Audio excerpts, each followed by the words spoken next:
नमस्कार, स्वागत है आप सभी का। मैं हूं कृतिका और देश का सबसे भरोसेमंद चैनल डीडी न्यूज पर लेकर हाजिर हूं आपका अपना पसंदीदा शो खबरों का सरपंच न्यूज पंच। जी हां, इस कार्यक्रम के जरिए हम आप तक हर रोज पहुंचाते हैं वो तमाम खबरें जिन पर रहती है हम सभी की नजर।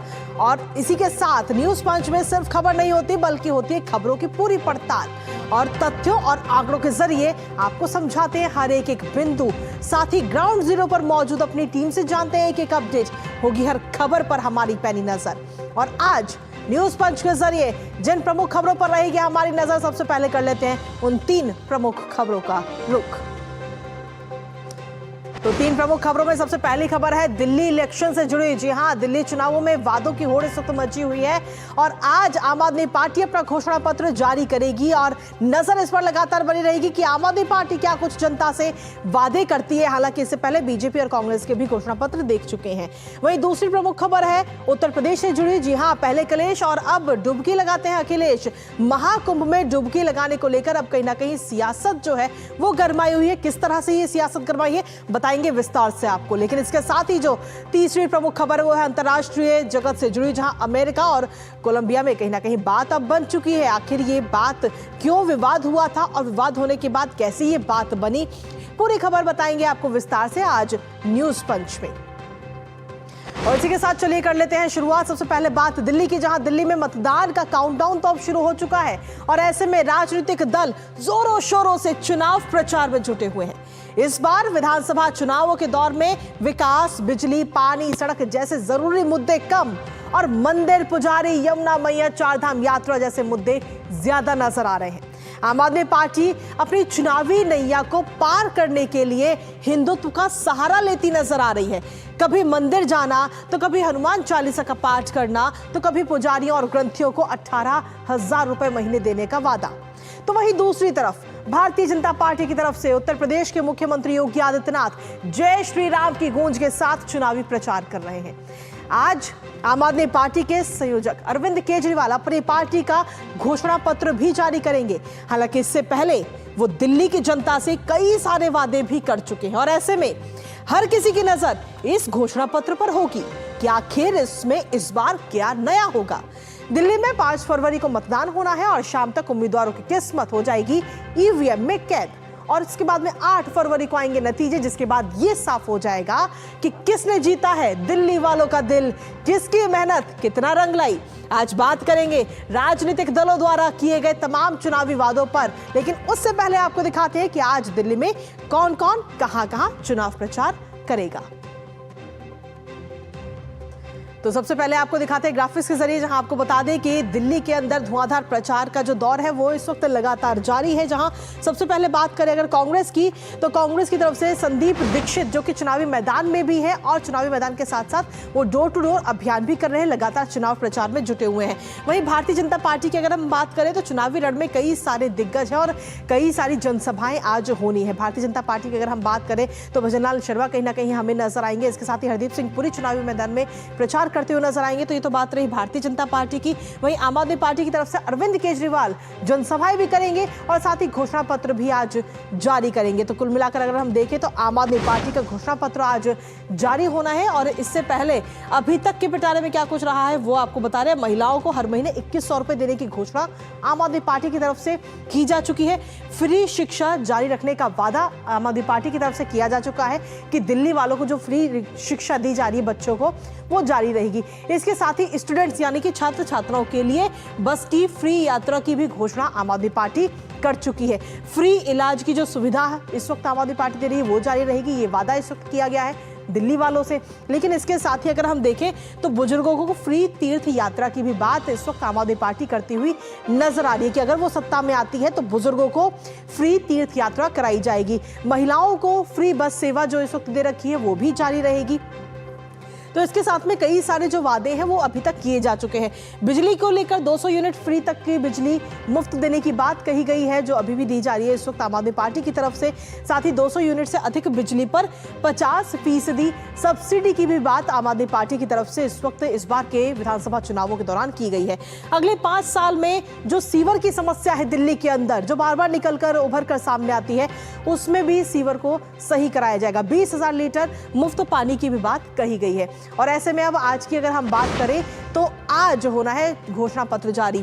लेकिन अभी तक किस किस पार्टी ने कौन कौन से वादे किए हैं दिल्ली की जनता से, वो आपको बता रहे। भारतीय जनता पार्टी कह रही है कि जो मुफ्त बिजली पानी चल रहा है वो जारी रहेगा अगर भारतीय जनता पार्टी सत्ता में आती है। वहीं आम आदमी पार्टी कह रही है कि 200 यूनिट बिजली और पानी फ्री जारी रहेगा। वहीं कांग्रेस कह रही है कि चुनाव जीतने पर 500 रुपए में गैस सिलेंडर दिल्ली वालों को मुहैया कराया जाएगा।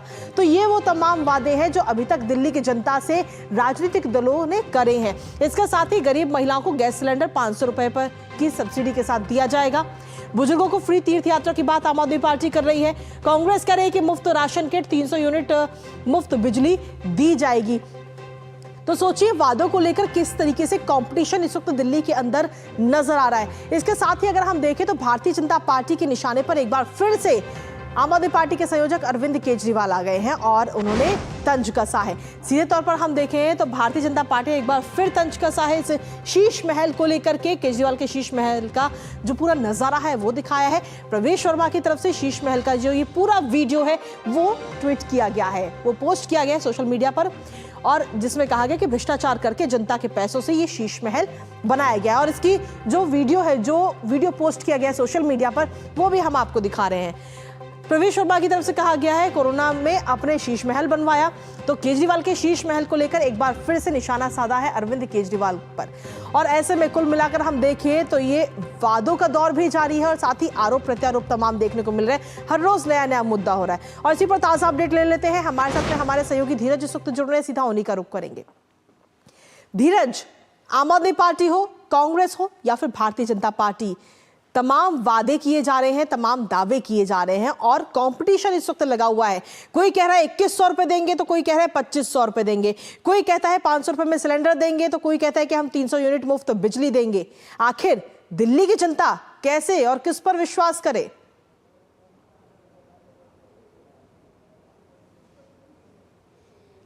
देखिए, दिल्ली की जनता के लिए सबसे बड़ी उलझन यही है कि सभी पार्टियां वायदों का पिटारा लेकर चुनावी मैदान में आ गई है। चाहे कांग्रेस हो, चाहे आम आदमी पार्टी हो या भारतीय जनता पार्टी हो, हर किसी के नज़र में यहाँ की मतदाता है और जिसको रिझाने के लिए, जिसको अपने दल में लाने के लिए सभी राजनीतिक दल एड़ी चोटी का पसीना एक कर रहे हैं। जो सबसे बड़ा सवाल आपने पूछा है कि जनता किस पर विश्वास करे, ये सवाल हमने भारतीय जनता पार्टी के पूर्व केंद्रीय मंत्री से भी पूछा था, अनुराग सिंह ठाकुर से, कि जनता किस पर विश्वास करे। तो उन्होंने साफ तौर पर इसका एक ही जवाब दिया था, चुनाव में वायदे तो सभी पार्टी करती है लेकिन उस वायदे को कितना पूरा करती है ये दिल्ली की जनता इस बार जरूर देखेगी। हमने जो काम किया है, भारतीय जनता पार्टी ने जो काम किया है, चाहे महाराष्ट्र में हो, चाहे हम कह सकते हैं कि हरियाणा में हो या दूसरे राज्यों में हो, राजस्थान में हो, हमने जो जनता से वायदे किए हैं उन वायदों को हमने पूरा किया है। लेकिन कांग्रेस पार्टी ने जनता से जहां जहां भी वायदे किए हैं, चाहे हिमाचल प्रदेश के वायदे हो, चाहे कर्नाटक के वायदे हो, वो वायदे को पूरा नहीं कर पाई। और आम आदमी पार्टी का जो वायदा है बीते 11 सालों का, वो जनता के सामने है कि केवल उन्होंने जनता को, दिल्ली की जनता को ठगा है। यमुना साफ नहीं हुई, शिक्षा का मॉडल बन नहीं पाया, दिल्ली की सड़कें स्वच्छ हुई नहीं, दिल्ली शहर मॉडल शहर बन नहीं पाया। इसके अलावा कूड़े के ढेर दिल्ली में जो खत्म होने थे वो खत्म हुए नहीं।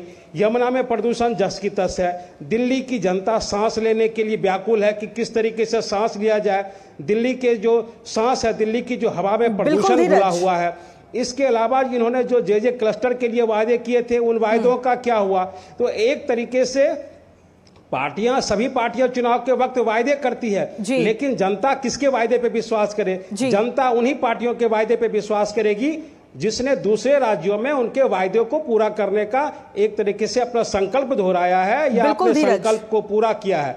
दिल्ली की जनता भी इस बार मूड बना चुकी है। अब देखना होगा कि किसके वायदों पर जनता अपना मुहर लगाती है। जी बिल्कुल, इसके लिए थोड़ा हमें इंतजार करना होगा धीरज। लेकिन इसके साथ ही अगर हम देखें तो जो जरूरी मुद्दे हैं वो कहीं ना कहीं इस बार चुनावी लड़ाई में पीछे छूटते नजर आ रहे हैं और हिंदुत्व की लड़ाई अब सामने आ गई है। क्योंकि हम देख रहे हैं कि आम आदमी पार्टी लगातार हिंदुत्व पर जोर दे रही है। कभी हनुमान चालीसा का पाठ करने की बात की जाती है तो कभी मंदिर मंदिर का दौरा किया जा रहा है, कभी पुजारियों और ग्रंथियों को महीने की सैलरी देने की बात हो रही है। यानी कि कुल मिलाकर हिंदुत्व का सहारा इस बार विधानसभा चुनावों में पार्टियां ले रही हैं।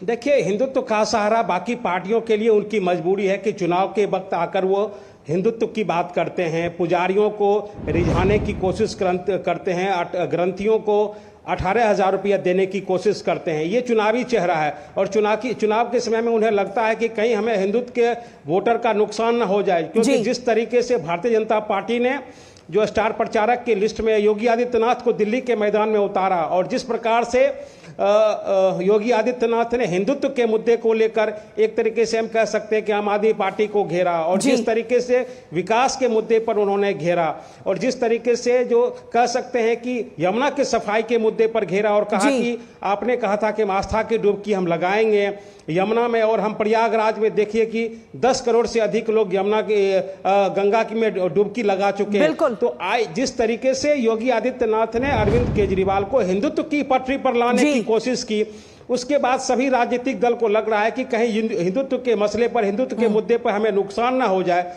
इसलिए कभी हनुमान चालीसा का सहारा लिया जा रहा है, कभी कहीं जो बजरंगबली के दर्शन किए जा रहे हैं या कभी इन सब के बीच में। लेकिन देखने वाली बात यह होगी कि आखिर दिल्ली की जनता का मूड आखिर है क्या, क्योंकि 5 तारीख को होना है मतदान और उसके बाद में इंतजार करना होगा 8 तारीख का, और 8 तारीख को यह साफ हो जाएगा कि आखिर किस राजनीतिक दल की मेहनत रंग लाती। फिलहाल बहुत बहुत शुक्रिया धीरज तमाम अपडेट्स साझा करने के लिए।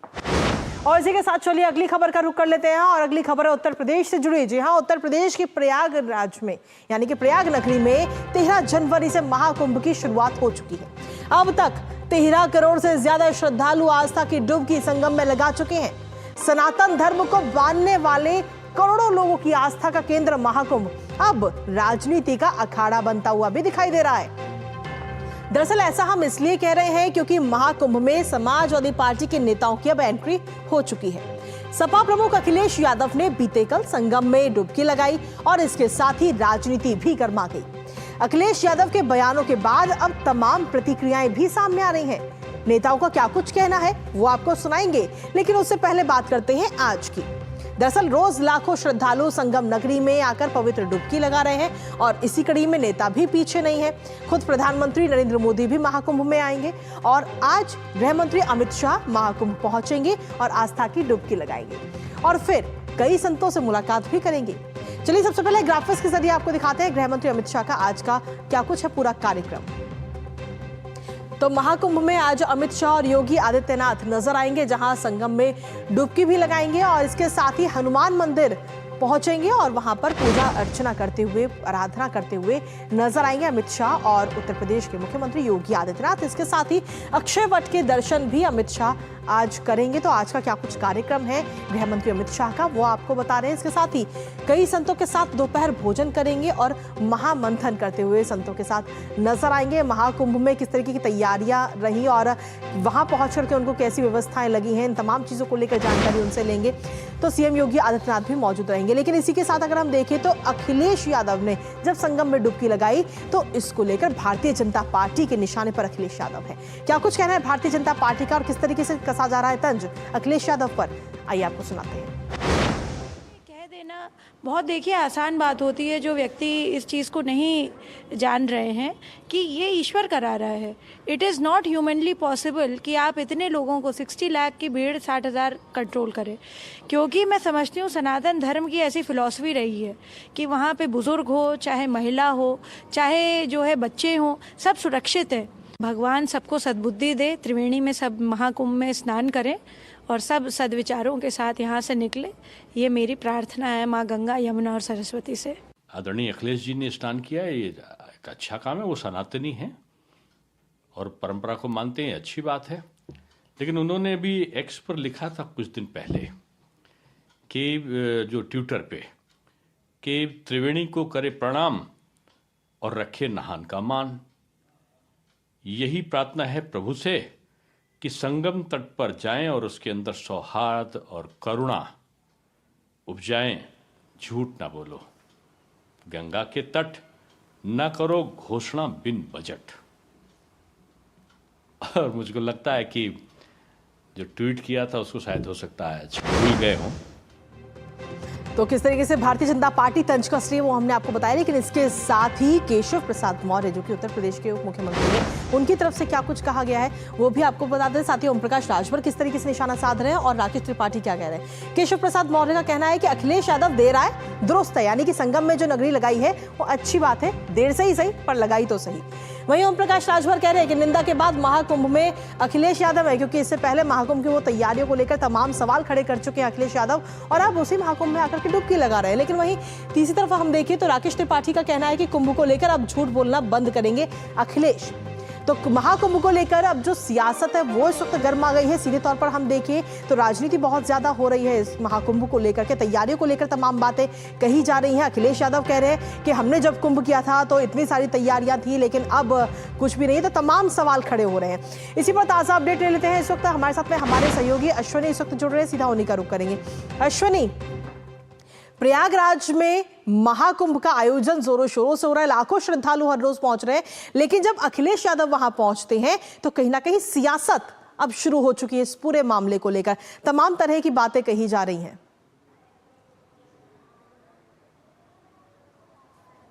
निश्चित तौर से, और यहाँ पर लोग केवल पुण्य कमाने के लिए आते हैं, त्रिवेणी में स्नान करने के लिए आते हैं, राजनीति करने की अपेक्षा किसी से नहीं रहती है जी। जिस तरीके से उन्होंने स्नान किया, सही में पुण्य के भागीदार बने। सनातनी है, सबको स्नान करने आना चाहिए। उन्होंने एक अच्छा उदाहरण पेश किया, लेकिन जिस तरीके से उसके बाद राजनीतिक बयान या फिर जो निहितार्थ उन्होंने दिए, जिन जिन संतों से उन्होंने मुलाकात की, वो पूरी तरीके से एक पॉलिटिकल ड्रामा था।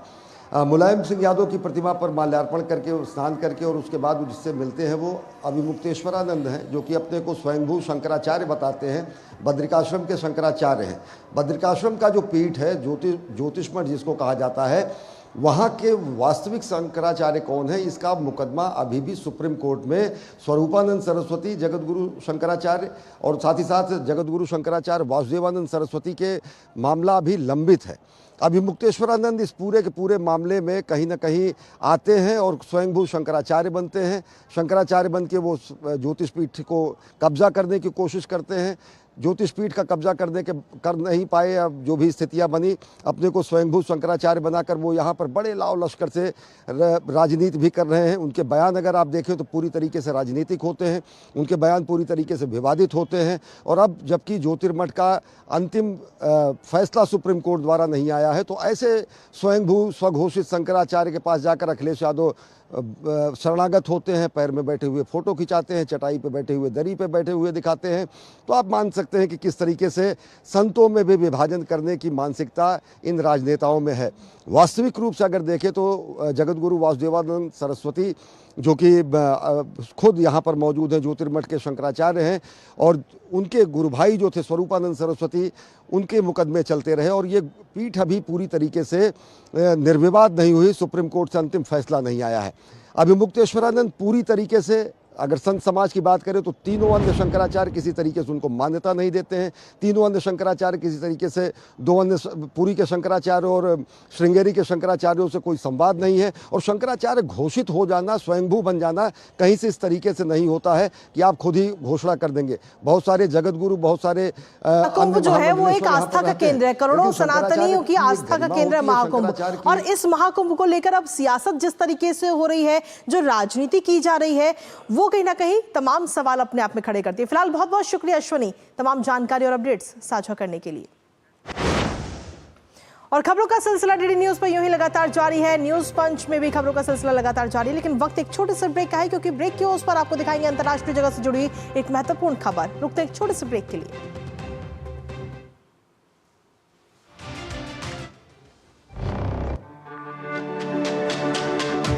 मेरी पसंद, मेरी पसंद,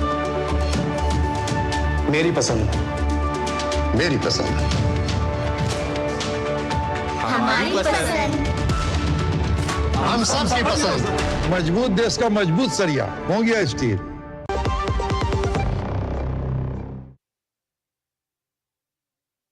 दादू, अब आपका ऑपरेशन अच्छे से और मुफ्त में हो जाएगा।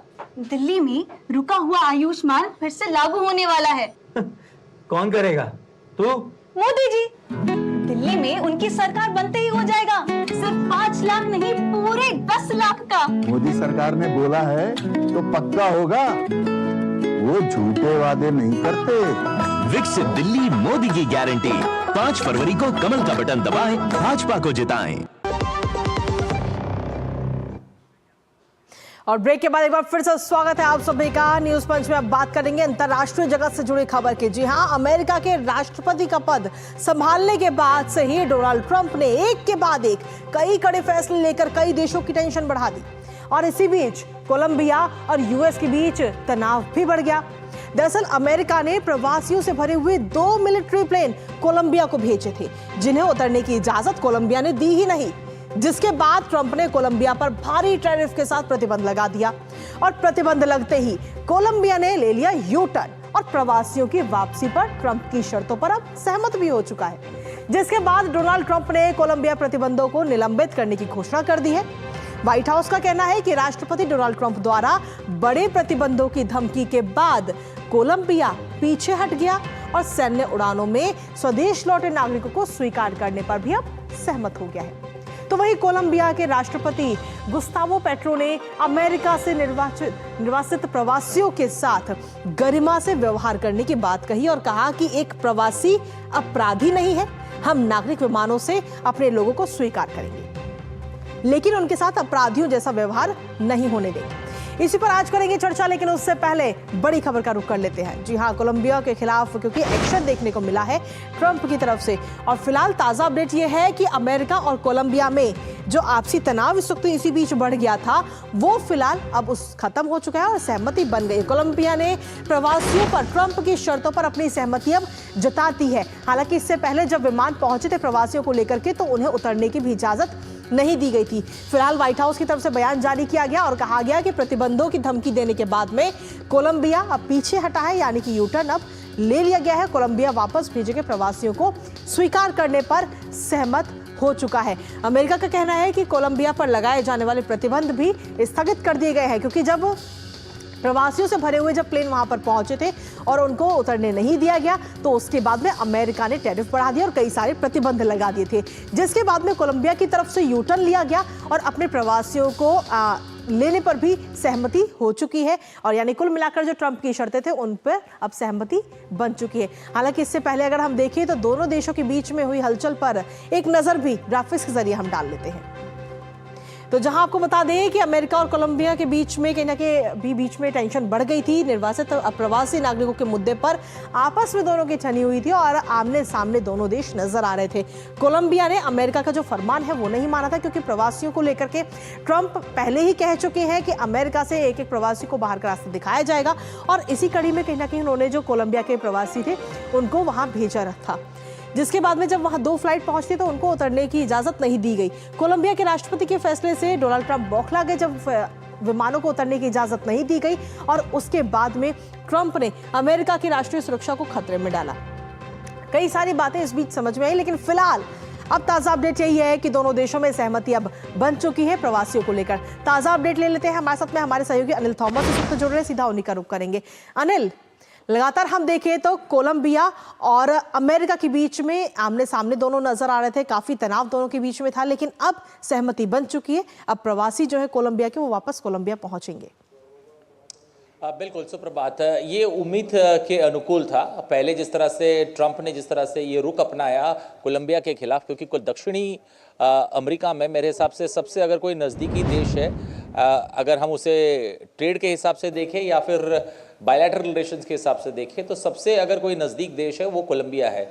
और बात ट्रंप ने आते ही की थी कि इलीगल इमिग्रेशन जो लोग करते हैं या फिर जो लोग अमेरिका में आते हैं उनको रोकने की बात हुई थी। तो उसमें मेक्सिको का नाम सबसे पहले आता है, क्योंकि मेक्सिको से लगभग 4 लाख लोग हैं अमेरिका में, जबकि कोलंबिया से लगभग 1,90,000 लोग हैं।